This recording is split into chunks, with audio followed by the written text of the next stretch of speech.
इस वीडियो में मैं आपको सेकंड पेपर का जो बिजनेस फाइनेंस यूनिट है उसकी स्टार्टिंग करवा रही हूँ।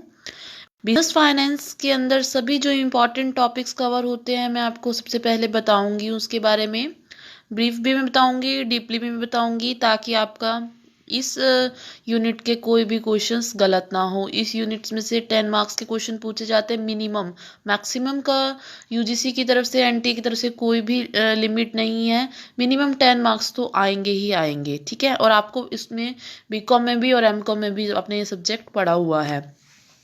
फाइनेंस मैनेजमेंट सबसे पहले आता है। फाइनेंस, बिजनेस फाइनेंस के अंदर पहले पहले आप बताया जाता है कि फाइनेंस मैनेजमेंट क्या होता है। Financial management is the most important function in the organization.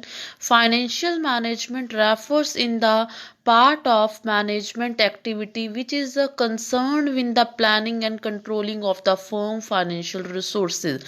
Financial management का एक पार्ट है जो किसके साथ लिंक रहता है, किसके साथ कंसर्न करता है, फाइनेंशियल रिसोर्सेज की प्लानिंग और उनको कंट्रोलिंग से रिलेटेड है। आई बात समझ।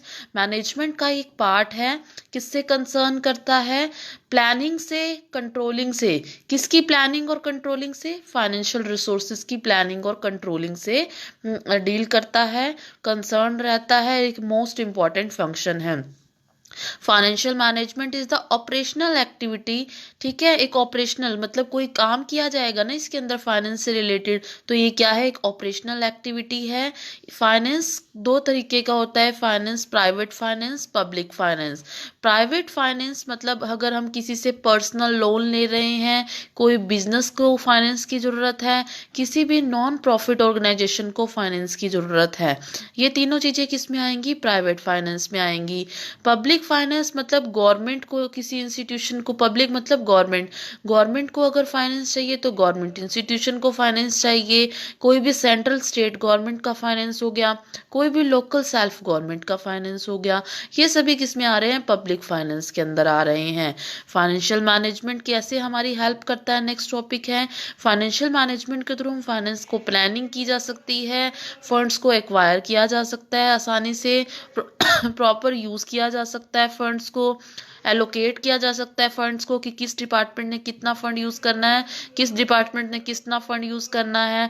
टेकिंग साउंड फाइनेंशियल डिसीजन, हमें कितना फंड चाहिए, ये सारे डिसीजन हम किसके थ्रू ले सकते हैं? फाइनेंस मैनेजमेंट के थ्रू। इसके अलावा हम फाइनेंस को कंट्रोल भी आसानी से कर सकते हैं कि ऑर्गेनाइजेशन में इतना भी फाइनेंस ना हो जिसको यूज़ ना किया जा सके, इतना भी कम फाइनेंस ना हो कि हमें बहुत ज़्यादा प्रॉब्लम्स को फेस करना पड़े।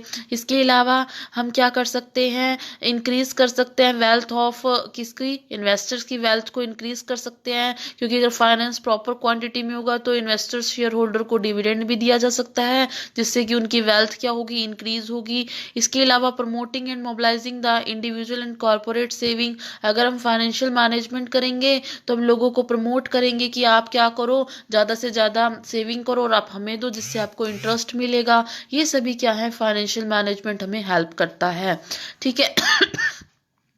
नेक्स्ट टॉपिक आता है approaches of financial function. Approaches क्या है फाइनेंशियल फंक्शंस की? 2 अप्रोचेज हैं, ट्रेडिशनल अप्रोच, मॉडर्न अप्रोच। देखो ट्रेडिशनल अप्रोच हमें क्या कहती है? ट्रेडिशनल अप्रोच एक का सबसे पहला पीरियड क्या था?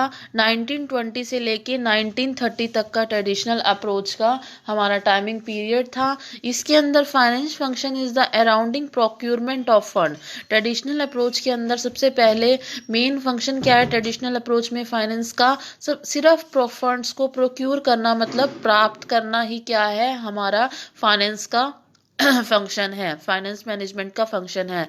It does not focus on today financial problem, ये डे टू डे होने वाली फाइनेंशियल प्रॉब्लम्स को फोकस नहीं करता, ध्यान नहीं देता।